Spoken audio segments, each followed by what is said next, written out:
رباه عفوك إني للنور مدت يداي نزعت.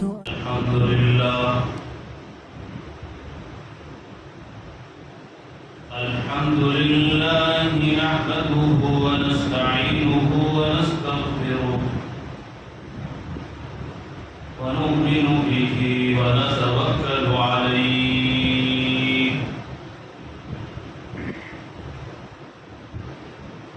ونعوذ بالله من شرور أنفسنا ومن سيئات أعمالنا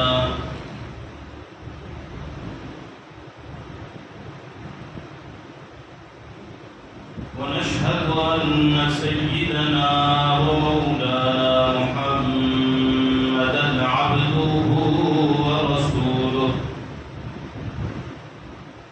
أما بعد فقد قال الله سبحانه وتعالى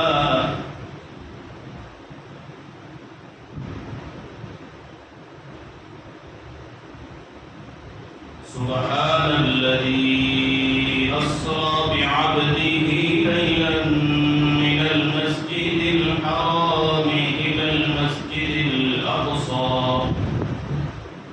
الذي باركنا حوله لنريه من آياتنا إنه هو السميع البصير.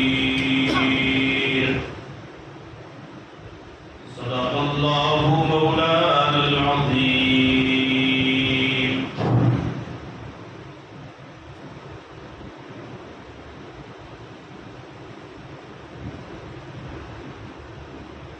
بزرگان محترم،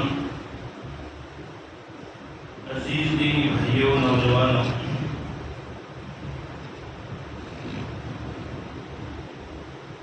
اس دنیا کے اندر جتنے انسان اس وقت زندہ ہیں، کسی انسان کے بارے میں چاہے وہ کتنا ہی غریب ہو، مالدار ہو، تندرست ہو، بیمار ہو، عہدے والا ہو، جتنے انسان ہیں، کسی انسان کے بارے میں یہ نہیں کہہ سکتے ہیں کہ وہ کامیاب ہے یا ناکام ہے. ایک بات سمجھیے، روئے زمین پر جتنے انسان بس رہے ہیں، پڑھے لکھے، جاہل، عبادت گزار، نیک، فرما بردار، نافرمان، کسی انسان کے بارے میں گارنٹی سے یہ نہیں کہا جا سکتا کہ یہ کامیاب ہے یا اس لیے کہ اس کا فیصلہ قیامت کے دن ہوگا.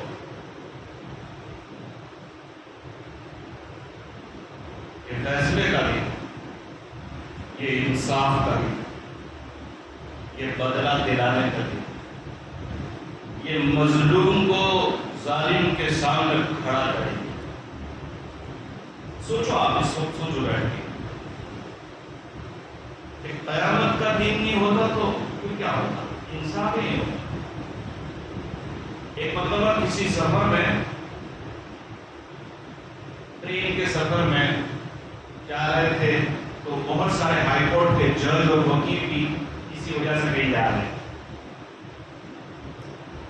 انہوں نے اسلام کے بارے میں بات چیت شروع کی کہ آپ لوگوں کا عقیدہ ہے کہ قبر میں سے انسان کھڑا ہوگا اور یہ قیامت کا دن ہے، اور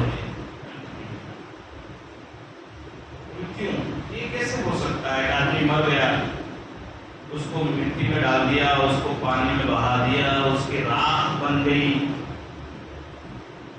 تو میں نے کہا کہ سر آپ جج ہو، اور جج کا مطلب یہ ہوتا ہے کہ دونوں کی باتوں کو سن کر، فریادی اور آروپی دونوں کی باتیں کو سن کر آپ کو فیصلہ کرنا ہوتا ہے کہ مجرم کون ہے، اور آپ اس کے بعد جو مجرم ہوتا ہے اس کو سزا دیتے ہیں، اور بے گناہ کو آپ چھوڑ دیتے ہو. یہ آپ کا کام ہے. کورٹ اسی لیے ہے کہ سچ کو سامنے لایا جائے. یہ الگ بات ہے کہ دنیا کی کورٹوں میں ابھی انصاف نہیں ہے، یہ الگ بات ہے. اور انسان وہاں کے فیصلوں کو سمجھتا ہے کہ اسی لیے میں نے کہا کہ دنیا کے اندر کوئی انسان کامیاب نہیں ہے. اگر وہ سمجھ رہا ہے تو اس کا دھوکہ ہے.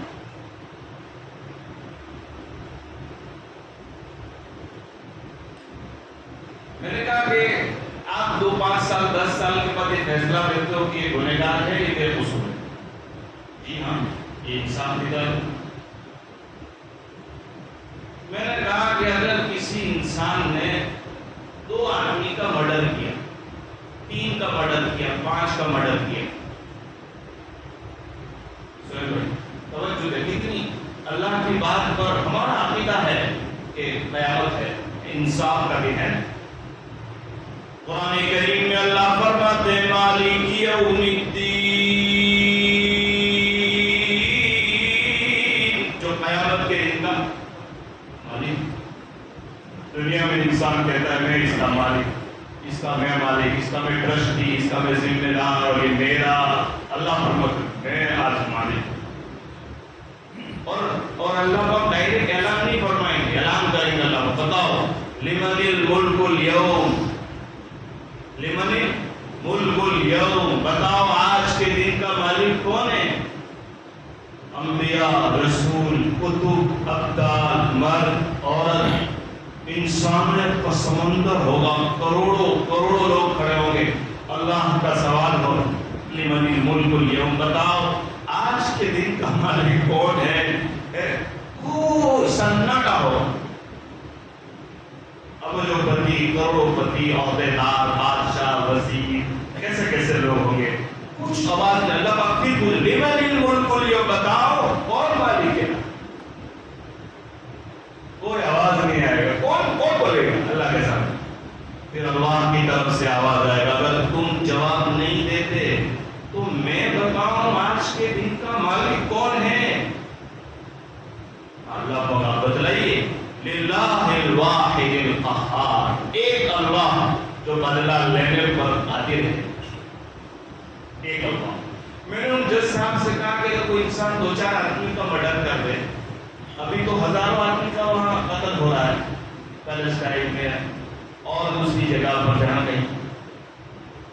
اگر آپ کی کورٹ کے اندر یہ کیس آئے تو آپ کے یہاں بڑی سے بڑی سزا دنیا میں کیا ہے؟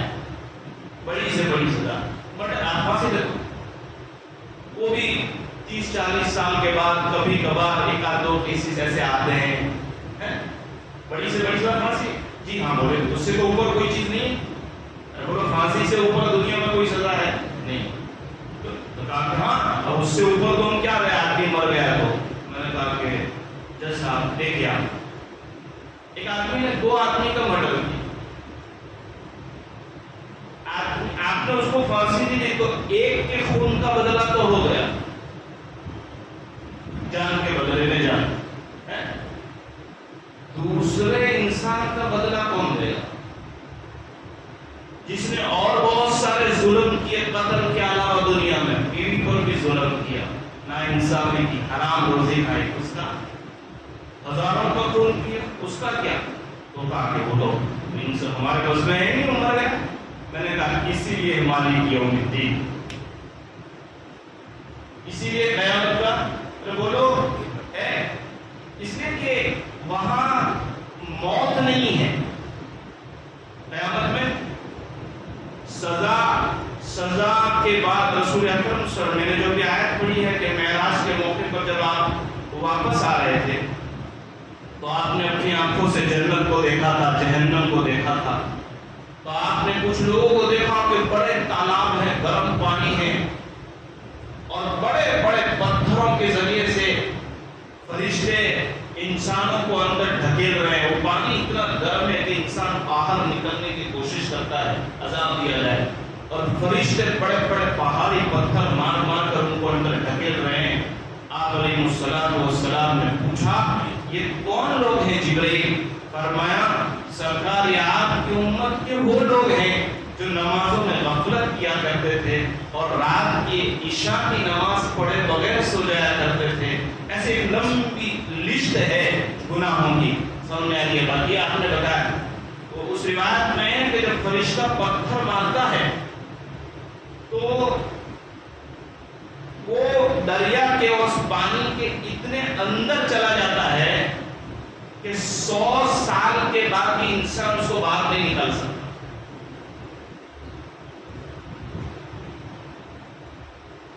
اچھا، دنیا میں اگر آپ کسی کو سزا دیں، ماریں، جلا دیں تو اس کو تھوڑی دیر کے بعد وہ مر جائے.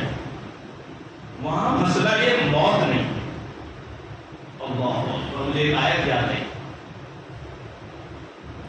قرآن کریم کے آیت میں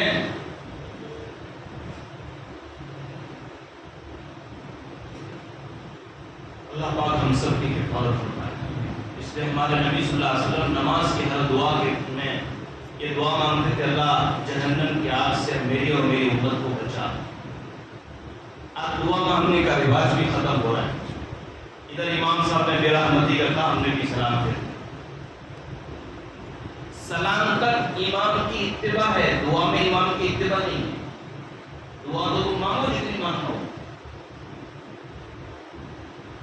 فرمایا وَبَدَّلْنَاهُمْ جُلُودًا غَيْرَهَا لِيَذُوقُوا الْعَذَابَ. یہ آیت ہے قرآن میں، حافظ لوگ بیٹھے ہیں. وَبَدَّلْنَاهُمْ جُلُودًا غَيْرَهَا لِيَذُوقُوا الْعَذَابَ. جلود کہتے ہیں یہ چمڑی، جلد عربی میں جلد کہتے ہیں چمڑی کو، اور جلود یہ جلد کا بہووچن ہے. بہت ساری چمڑیاں ہیں. کیا مطلب؟ جب آگ میں لپک ڈالیں گے تو چمڑی تو جل جائے گی. جیسے بھائی آدھے گھنٹے میں انسان جل کر مر جاتا ہے نا، تو انسان کی چمڑی جل کر ختم ہو جائے گی.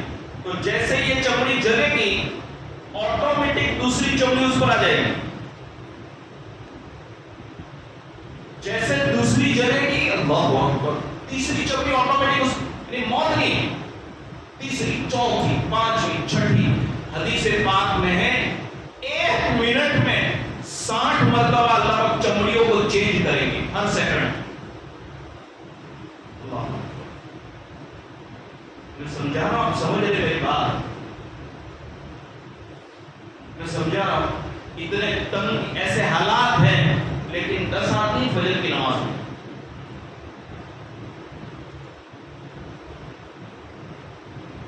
میرے عزیز بھائیوں، نبی اکرم صلی اللہ علیہ وسلم نے فرمایا پوری دنیا کا مسلمان ایک جسم کے مانند ہے.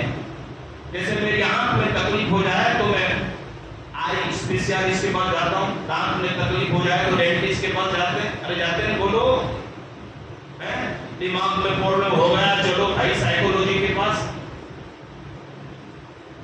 اسی طرح دنیا کے کسی بھی کونے میں کسی مسلمان کے ساتھ ظلم ہو رہا ہے تو یہ ایسا ہے میرے ساتھ ہو رہا ہے. میری مدد کرنا اور میرا تعاون کرنا ایسے ہی ہے جیسے میری آنکھ کو تکلیف ہو گئی اور کان کو تکلیف ہو گئی اور میں اپنے آپ کے لیے دوائی کرتا ہوں. میرے عزیز بھائیوں، جمعہ کے اندر کیا مسجد اقصی پر 10 منٹ بول سکتے ہیں؟ اس لیے کہ فلسطین اور مسجد اقصی، کل ایک تفسیر پڑھ رہا تھا، میں نے عجیب بات پڑھی کہ قرآن کریم کے 30 پارے میں جتنے نبیوں کا تذکرہ ہے اور جو قصے ہیں اس میں 80% قصے، 80 سے زیادہ قصے کا تعلق جس زمین کے ساتھ ہے وہ مسجد اقصی ہے. 15 سے زیادہ قرآن میں مقامات پر مسجد اقصی کا یا تو صراحتاً یا اشارتاً اللہ نے تذکرہ فرمایا.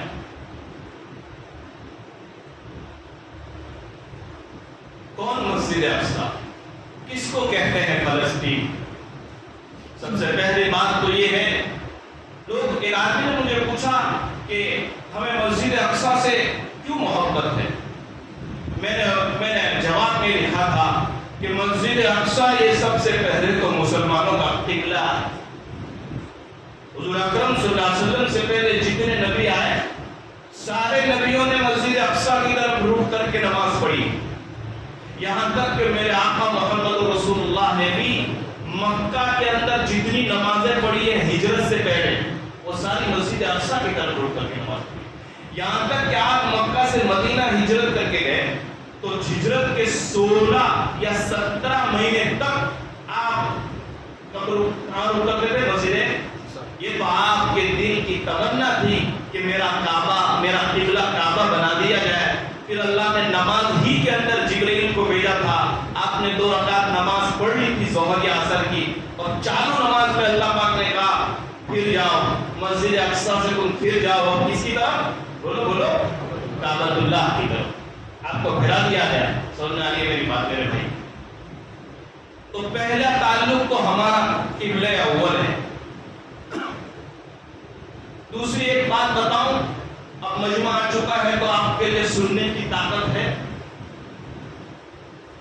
نبی علیہ السلام نے فرمایا کہ قیامت کے اخیر کے اندر جب دنیا میں فتنے پھیل جائیں گے، ہر آدمی کوئی نہ کوئی پریشانی میں ہوگا، ہر جگہ کوئی نہ کوئی فتنہ ہوگا پوری دنیا میں، اس وقت بھی اگر آپ کو ایماندار لوگ دیکھنا ہے، اگر آپ کو دیندار لوگ دیکھنا ہے، کس نے فرمایا؟ محمد رسول اللہ۔ پوری دنیا کے اندر گناہ، نافرمانی، فتنے پھیل جائے، اس وقت بھی آپ کو اگر ایمان دیکھنا ہے، اللہ اکبر، کس نے فرمایا؟ رسول اللہ۔ اس وقت بھی آپ کو اگر ایمان دیکھنا ہے تو ایک مرتبہ شام کے مسلمانوں کو دیکھ لینا، دنیا کے فتنوں میں بھی اپنے ایمان کی حفاظت کریں گے۔ یہ شام یعنی مسجد اقصی۔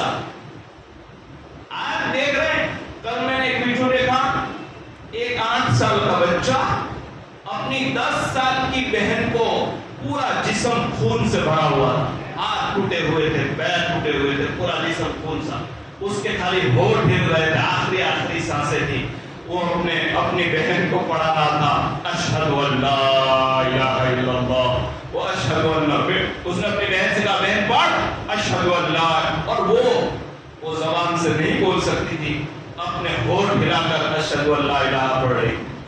8 سال کا بچہ، 9 سال کا بچہ، ایک بھائی کی عربی میں کارگزاری آئی، اس کی فیملی کے 60 یا 65 آدمی شہید ہو گئے ابھی 2 دن پہلے، پوری فیملی ختم ہو گئی۔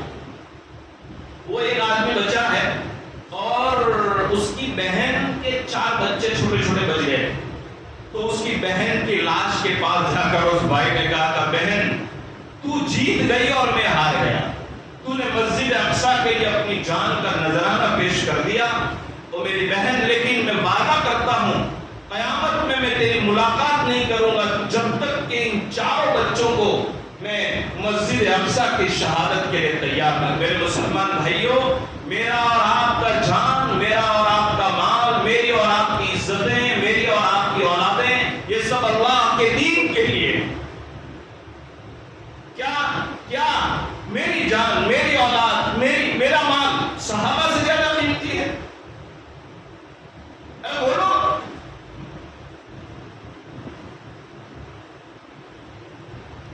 مسجد اقصی سے محبت اس لیے کرتے ہیں، قبلہ اول ہے۔ حضرت ابراہیم علیہ السلام کو جب نمرود نے آگ میں ڈالا اور آپ واپس صحیح سالم باہر نکلے تھے 40 دن کے بعد، اس کے بعد اللہ پاک نے حضرت ابراہیم کو کہا کہ ابراہیم اب یہ جگہ چھوڑ دو آپ اور چلے جاؤ مسجد اقصی، ہجرت کر کے بھیجا۔ حضرت صالح علیہ السلام کو ہجرت کر کے مسجد اقصی بھیجا، حضرت لوط علیہ السلام مسجد اقصی آئے تھے، اور لوگوں ہمیں اس زمین سے اس لیے پیار ہے، ہمیں اس زمین سے اس لیے محبت ہے کہ میرے آقا محمد رسول اللہ معراج میں جا رہے ہیں، اللہ پاک اپنی ملاقات کے لیے بلا رہے ہیں، اللہ تعالیٰ اپنے نبی کو یاد کر رہے ہیں، لیکن آپ کو مکہ سے نہیں اٹھایا، آپ کو کعبہ سے نہیں اٹھایا، آپ کو اپنے گھر سے نہیں بلایا، گھر سے پہلے آپ کو کہا کہ مسجد اقصی آؤ، مسجد اقصی آؤ۔ ایک سواری آئی تھی آسمان سے، اس پر بیٹھ کر گئے تھے آپ صلی اللہ علیہ وسلم، بڑی تیزی کے ساتھ چل رہی تھی، مکہ سے نکلے، اور جب آپ مکہ سے نکلے تو راستے کے اندر بہت سارے لوگوں سے ملاقات کروائی تھی جبرائیل علیہ السلام، کون ساری؟ اس کی کی تفصیل کبھی بتاؤں گا۔ جب مسجد اقصی پہنچے آپ نے سواری کو باہر باندھا تھا، اندر جا کے دیکھ رہے ہیں تو کم و بیش 1,24,000 انبیاء صفوں کے اندر بیٹھے ہوئے۔ آپ نے جبرائیل علیہ السلام سے پوچھا کہ جبرائیل یہ کون ہے؟ فرمایا سارے انبیاء ہیں۔ یہ کیا کر رہے ہیں؟ سرکار یہ آپ کا انتظار کر رہے ہیں۔ یہ ان کو بتایا ہے اللہ پاک نے کہ تاجدار بطحا، سرکار دو جہاں، سرور انبیاء، احمد مصطفیٰ، سب کو صلی اللہ علیہ وسلم امامت کرنے والے ہیں، امام الانبیاء بننے والے ہیں، آپ کا انتظار کر رہے ہیں، آپ کو نماز پڑھانی ہے۔ ابھی سوال یہ ہے کہ ابراہیم علیہ السلام تو قبر میں تھے، سارے نبی تو قبر میں تھے، کیسے اللہ نے زندہ کیا؟ اللہ کے لیے کیا مشکل؟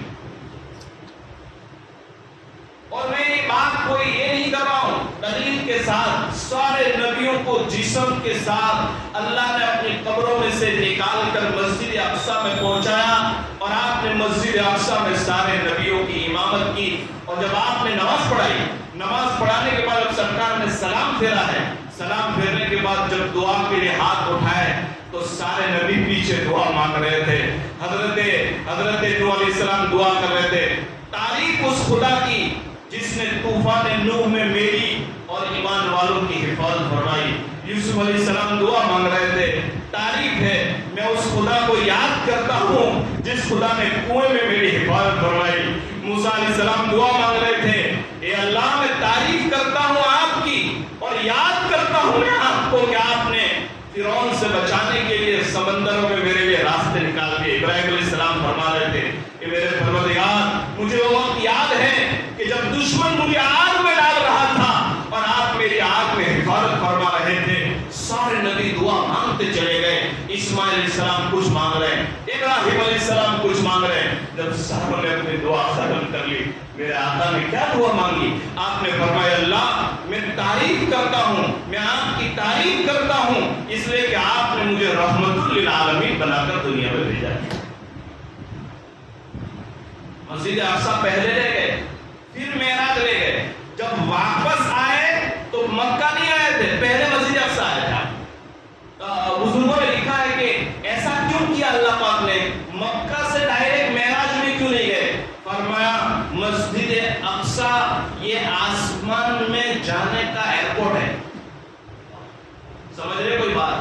امریکہ کینیڈا جا رہے تو کٹھور سے فلائٹ نہیں پکڑتے، اس کے لیے اس کی ایک جگہ ہوتی ہے، وہیں سے جانا پڑے گا نا بھائی، آنا ہو تو وہی ایئرپورٹ سے، جانا ہو تو وہی ایئرپورٹ سے۔ مسجد اقصی اللہ پاک نے آسمان، اسی لیے عیسیٰ علیہ السلام کو ہمارا عقیدہ ہے کہ نہیں، عقیدہ ہمارا ایمان ہے، عیسیٰ علیہ السلام کو اللہ پاک نے زندہ آسمان پر اٹھایا ہے۔ قرآن کریم میں اللہ فرماتے ہیں برفعہ اللہ، ہے آسمان پر اٹھایا حضرت عیسیٰ علیہ السلام کو۔ کہاں سے اٹھایا؟ مسجد اقصی سے۔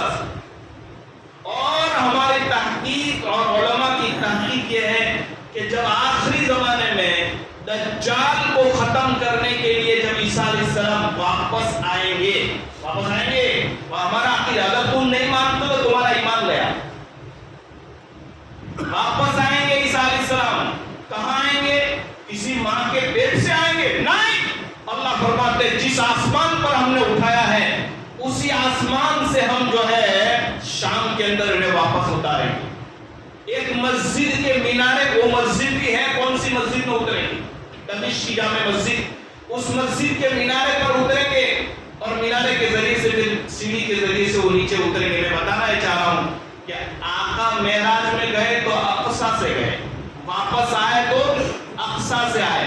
عیسیٰ علیہ السلام کو آسمان پر اٹھایا تو اقصی سے، جب واپس آئیں گے تو بولو اقصی پر آئیں گے۔ میرے بھائیو اس زمین سے ہمیں کیوں محبت نہ ہو؟ حضرت عمر رضی اللہ عنہ کے زمانے میں جب فلسطین فتح ہوا تو آپ مدینے سے اونٹنی پر بیٹھ کر چلے تھے، آپ کے ساتھ آپ کا ایک غلام تھا، نوکر تھا، جو اونٹ کی رسی پکڑ کر آگے آگے چل رہا تھا۔ اللہ اکبر! میں نے اس جگہ پر ایک چیز پڑھی تھی، ایک ہی اونٹ تھا، تو حضرت عمر نے اپنے غلام سے کہا کہ تھوڑی دیر تو بیٹھنا، تھوڑی دیر میں بیٹھوں گا۔ تو کہا کہ آپ کو سردار ہے. فرمایا سردار ہے تو کیا ہوا, تو بھی تو انسان ہے. تھوڑی دیر آپ بیٹھے, سننا دھیان سے, تھوڑی دیر مدینہ سے مسجد اقصی جا, جب مسجد اقصی کی بارڈر میں داخل ہو رہے تھے بادشاہ بن کر, خلیفہ بن کر, وزیر بن کر, تو باری آ گئی غلام کی, جو ہے غلام کے بیٹھنے. تو غلام نے کہا کہ حضرت اب اچھا نہیں لگتا, غلام سواری کرو اور آپ رسی پکڑ کر آگے چلتے ہوں, آپ بیٹھ جائیں, میں میری باری کو میں آپ کو دے دیتا ہوں. تو آپ نے فرمایا نہیں, ہرگز ایسا نہیں ہو سکتا. علماء نے لکھا ہے کہ حضرت عمر رضی اللہ عنہ جب مسجد اقصی فتح ہونے کے بعد پہلی مرتبہ وہاں پہنچے, جس کپڑے کے ساتھ وہ داخل ہوئے تھے وہ کپڑا 16 یا 17 جگہ سے پھٹا ہوا تھا. اس پر پیون لگے ہوئے تھے. کسی نے جب ان کو دیکھا تو رونے لگے. ان کے غلام نے کہا تھا یہ کیا ہے؟ فرمایا چپ رہو, کپڑے میں عزت نہیں ہے, کھانے میں عزت نہیں ہے, سواری میں عزت نہیں ہے. تو لوگوں, میں تو وہ تھا کہ مجھے بکریاں چراتے نہیں آتی. جب میں ایمان میں داخل نہیں ہوا تھا اور جب میں جانور کو چرانے کے لیے میدان میں جاتا تھا اور واپس جب آتا تھا تو میری گھر کی عورتیں یوں کہتی تھی عمر تو کیا کرے گا, تجھے بکریاں چراتے نہیں آتی. وہ میرے بھائیوں, ایمان کی برکت تھی, اسلام کی برکت تھی, محمد رسول اللہ کی برکت تھی کہ جس کو بکریاں چراتے نہیں آتی تھی جب وہ ایمان میں داخل ہوتا ہے تو اللہ اتنا اونچا مقام دیتے ہیں کہ سرکار نے کہا دیا کہ میرے بعد کوئی نبی ہوتے تو عمر ہوتے. جس گلی سے گزر جاتے شیطان اس گلی سے گزرتا نہیں. اور ان کے دلوں کی تمنا, عمر کے دل کی جو تمنا ہوتی تھی, اللہ آسمان سے وہی اتار کر قرآن کی آیت بنا دیتے تھے. اور یہ فرمایا کہ اعزنا اللہ بالاسلام, اسلام سے عزت ملی ہے ہم کو, تو کپڑے سے تھوڑی عزت ملی ہے. عمر رضی اللہ تعالیٰ عنہ فاتح. میرے بھائیوں, اس کی بہت ساری باتیں ہیں, جمعہ کا وقت ہے, رات کو ہم نے خاص طور پر, اصل بیان تو ہم نے بہت سنے ہیں, لیکن آج ایک درد کے طور پر کہ ہم کسی بھی ظالم کے سپورٹ میں نہیں ہیں. ایک بات یاد رکھیں, دنیا کے اندر جو بھی مظلوم ہے, چاہے وہ مسلمان ہے چاہے وہ غیر مسلم ہے, چاہے وہ مسلمان ہے چاہے وہ غیر مسلم ہے, ہم ان کے ساتھ.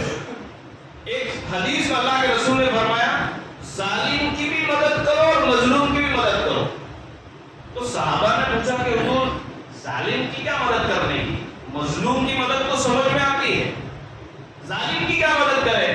فرمایا مظلوم کی مدد یہ ہے کہ اس کو جو تکلیف ہوئی ہے کپڑے کی, کھانے کی, پینے کی, اس کا مدد دعا کرو.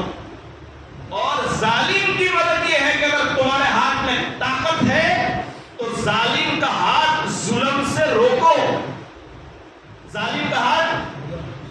اور خالی پیلسٹائن پر ظلم کرنے والا ظلم نہیں ہے, ہمارے گھروں میں اور ہماری بستیوں میں بھی ہم ظالم بن چکے.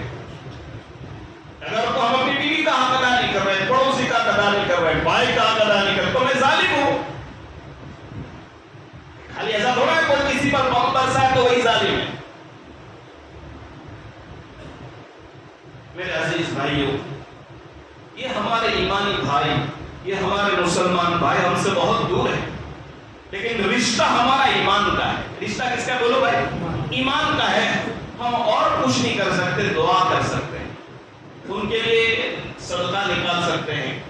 اور میں نے ایسا سوچا ہے اگر ساتھی لوگ تیار ہوں گے انشاءاللہ تو 2-4 دن میں ہم 24 گھنٹے کا نفل اعتکاف کرنے کا سوچ رہے ہیں. کسی مسجد میں بیٹھ کر ہم 24 گھنٹے اعتکاف کریں گے. ایسا نہیں ہے کہ 10-15 منٹ مسجد میں اور دعا کر لی. میرے بھائیوں, تمہیں ان چھوٹے چھوٹے بچوں کے خون کا حوالہ دے رہا ہوں. دیکھو قیامت بہت قریب ہے. اور یہ میں نے شروع میں کہا, بات کرنے شروع کی تھی, اس دنیا کے اندر کوئی بھی انسان کامیاب نہیں ہے اور کوئی بھی انسان ناکام نہیں ہے. اگر کوئی غریب ہے تو ناکام نہیں ہے, اور کوئی مالدار ہے تو کامیاب نہیں ہے. ایک بات سمجھ لیجیے, کوئی بیمار ہے تو گھبرانے کی ضرورت نہیں, کوئی تندرست ہے تو اترانے کی ضرورت نہیں. کسی کا دھندا نہیں چلتا تو گھبرانے کی ضرورت نہیں. اور کوئی بہت پاور میں ہے تو اس کو اترانے کی ضرورت نہیں. اصل فیصلہ آنکھ بند ہونے کے بعد ہونے والا ہے. کیوں میں اس لیے کہہ رہا ہوں؟ اس لیے کہ قرآن میں ہے فَمَنْ زُحْزِحَ عَنِ النَّارِ وَأُدْخِلَ الْجَنَّةَ فَقَدْ فَازَ. جو جہنم میں سے نکال دیا گیا اور جنت میں داخل ہوا وہ کامیاب ہے. وَمَا الْحَيَاةُ الدُّنْيَا إِلَّا مَتَاعُ الْغُرُورِ. ورنہ دنیا میں تو کبھی انسان کے پاس پیسے ہوتے ہیں, کبھی نہیں ہوتا ہے, کبھی وہ بیمار ہوتا ہے, کبھی وہ غریب ہوتا ہے, کسی کے گھر میں بچہ پیدا ہوتا ہے, کسی کے گھر سے جناب. یہ دنیا میں تو ہوتا ہے. کامیابی وہ ہے. اللہ مجھے وہ کامیابی صحیح طور پر سمجھنے کی توفیق اور سمجھانے کی توفیق عطا فرمائے. آج رات کو میرے بھائیوں عشاء بات نہیں, عشاء کی نماز ہمیں مسجد عائشہ امولی میں پڑھنی ہے. ہم ان فلسطینی مسلمان بھائیوں کے لیے اور دنیا جہاں کئی مسلمان بسے ہوئے ہیں ان مظلومین کے لیے دعا کی ہم مزید دعا کریں گے انشاءاللہ. اس کے بعد سوچیں گے کہ اعتکاف کریں. اور ایک بات سوچ لو کہ ہم کوئی بھی کام ہمارے کانسٹیٹیوشن ہمارے انڈین لا کے ورودھ میں کرنا نہیں چاہتے. ہمارے کانسٹیٹیوشن نے جو ہمیں جو حق ہم کو دیا ہے کہ ہم جو ہے کسی کے لیے دعا کر سکتے ہیں, کسی کے لیے جو ہے مدد اور تعاون دے سکتے ہیں. اس وقت حالات بڑے کٹھن ہیں ان مسلمانوں پر. اور ایک بھائی نے بتایا کہ 8 دن سے میرا خاندان یا تو شہید ہو گیا ہے یا زندہ ہے یا ہاسپٹل میں, مجھے کچھ پتا نہیں. ایک چھوٹا بچہ, کتنی لاشیں پڑی ہوئی تھی, وہ عمارتیں نیچے پڑی. 8-10 سال کا بچہ ایک آیت پڑھ رہا تھا وہاں بیٹھ کے کاٹمال کے اوپر وَلَنَبْلُوَنَّكُمْ بِشَيْءٍ مِّنَ الْخَوْفِ وَالْجُوعِ وَنَقْصٍ مِّنَ الْأَمْوَالِ. اللہ پاک نے قرآن میں کیا فرمایا؟ اس آیت کا ترجمہ کیا ہے؟ اے لوگوں تم یہ مت سمجھنا کہ تم ایمان لے آئے تو ختم ہو گیا. نہیں, اللہ فرماتے تم کو ضرور تمہارا مال لے کر, تمہاری جان لے کر, تمہاری اولاد لے کر. نہیں دیکھتے کتنے انسان ایسے ہوتے ہیں قاضی صاحب ایک اتنا کام باقی ہمارا کام نہیں ہو رہا ہے, اولاد کا مسئلہ, بیماری کا مسئلہ, دھندے کا مسئلہ, شادی کا مسئلہ. یہ سمجھو کہ اللہ کی طرف سے ہے اور اللہ تعالیٰ نے ایمان والوں کے لیے آزمائش رکھی ہے. لیکن آگے کیا فرمایا اللہ پاک نے؟ ہوگا مالی تکلیف, جانی تکلیف, یہ ہوگی, لیکن پھر کیا فرمایا اللہ پاک نے؟ وَبَشِّرِ الصَّابِرِينَ. خوشخبری دے دو صبر کرنے والوں کے لیے. اللہ پاک مجھے بھی صبر عطا فرمائے اور دنیا میں جتنے مسلمان ہیں اللہ سب کو صبر کی توفیق عطا فرمائے. انشاءاللہ جمعہ کے بعد بھی دعا ہوگی میرے بھائیوں. اور دیکھو دعا تو ہوتی رہتی ہے, ایسے مجلسیں بھی ہوتی رہے گی, لیکن ہمارے لیے اس وقت ایک سوچنے کی بات ہے کہ جتنا آج یہ مجمع بیٹھا ہے ہم یہ سوچ لیں کہ اللہ ہم ان فلسطینی مسلمانوں کے لیے دوسری کوئی تعاون نہیں کر سکتے, لیکن ان کے شہید اور ان کے چھوٹی اولاد کے صدقے میں آج سے ہم اپنی مسجد میں 5 ٹائم نماز کی پابندی کریں گے. اگر یہ نیت ہو گئی تو میں سمجھتا ہوں فلسطین کے مسلمانوں کے لیے سب سے بڑا ایصال ثواب ہو گیا. اگر کسی مسلمان کی شہادت کسی کی ہدایت کا ذریعہ بن جائے, اس سے اور کیا بڑی بات ہو سکتی ہے. اللہ مجھے بھی توفیق دے. آپ کو پہلے سنت میں پڑھ لیں, اس کے بعد خطبہ ہوگا انشاءاللہ.